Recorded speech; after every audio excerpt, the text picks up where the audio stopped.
Okay, 700 new COVID cases in the province today, and a Toronto area school closed down because of a COVID outbreak. No better person to talk to than pediatrician Dr. Dina Kulik, who's on the line and joins us here on Global News Radio, 640 Toronto. Doctor, good afternoon. Good afternoon. All right, 700 cases. It's a new daily record. We are obviously heading in the wrong direction. How concerning should that number be? Oh, I'm concerned. I'm very concerned. We have this huge backlog as well. So potentially there's many more people that have tested positive. And, things are still open as they pretty much were before. More things are opening every day. And for me, this is a time we should be most conservative, not lax, not more lax than we were before. We have to tighten things up or a huge risk of having a really significant second wave. This is already way higher in terms of the case count than when we locked it down before. And I don't think the answer necessarily is to lock everything down again. I think many of us feel that perhaps closing some things down while potentially keeping schools open would be one plan. But in any case, we're not doing something right because things are getting worse. Yeah, I'm hearing or seeing some talk online that this is just a case of increased testing. That's always been out there, but now that we're up over 40,000 tests per day, we're obviously uncovering more COVID cases. Do we need to be focusing on something else like infection rate?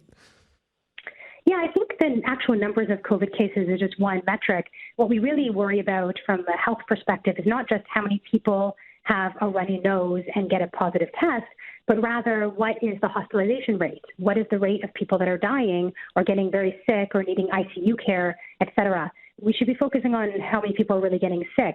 But as we've seen before, as we have more cases of COVID, we generally then have more hospitalizations and an increased mortality rate, which is what we're actually worried about. All right. Also, that the government has been having some conversations with the Ontario Medical Association. They're advocating for rolling back to stage 2. I know the health minister last hour said that if we have to, we will roll back to a stage 2. Do you think it's time that we seriously consider that, getting back into more of a lockdown mentality? I hope that we don't end up back in lockdown, but the longer we go with rising numbers and actually opening things up versus closing things down, the more potential we have to close down everything, including schools. So for me, I'd rather see a small, gradual roll down versus rolling up and opening more things and then potentially putting us back in a spot where we need to close down everything, including schools. Yeah. Do you think we're getting to the point where we're getting a little too late to react? I mean, a modeling we're hearing that the province has is showing that we're going to get close to 1,000 cases per day, which, by the way, last week was, I believe, the rolling 10-day average for the country as a whole. And now we're just talking about this for our province.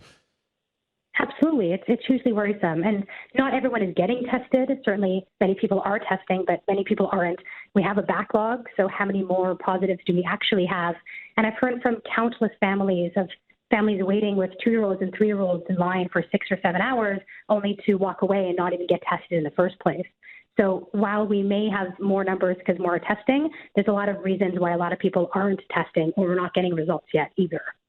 Joined on the line by pediatrician Dr. Dina Kulik. I wanted to ask you, Dr. Kulik, as well about the other big piece of news here in the Toronto area, and that's Mason Road Junior Public School in Scarborough. They're closed today. We found out they'll remain closed for the rest of the week after an outbreak involving 4 people there. They're going to be closed for the week for cleaning and sanitation. Do you think a week later, should students, parents, teachers all feel pretty good about going back into that school?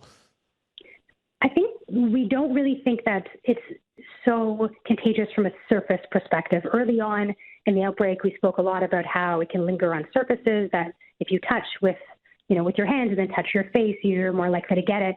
It seems quite clear now that COVID spreads more with direct, close contact. Hence, we talk about keeping distance and minimizing group sizes and wearing masks in addition to washing our hands.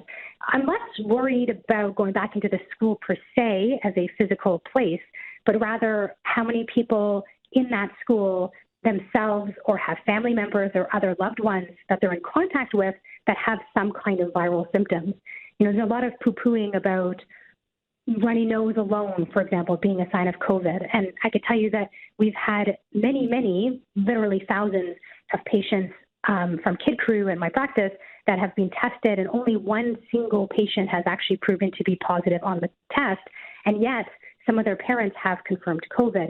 So I think that our reliance on testing possibly is something we should look at, because if people get tested for COVID, these children get tested for COVID, have a negative result, and then they go back to school a day or two later, potentially they actually have COVID, even with their minor runny noses. And I think that is part of the reason why we're seeing more outbreaks. People feel uncomfortable keeping their kid home with just a runny nose, because every other year in the past, we've sent our kids quite happily with a runny nose, accepting that things are just typical viruses and benign.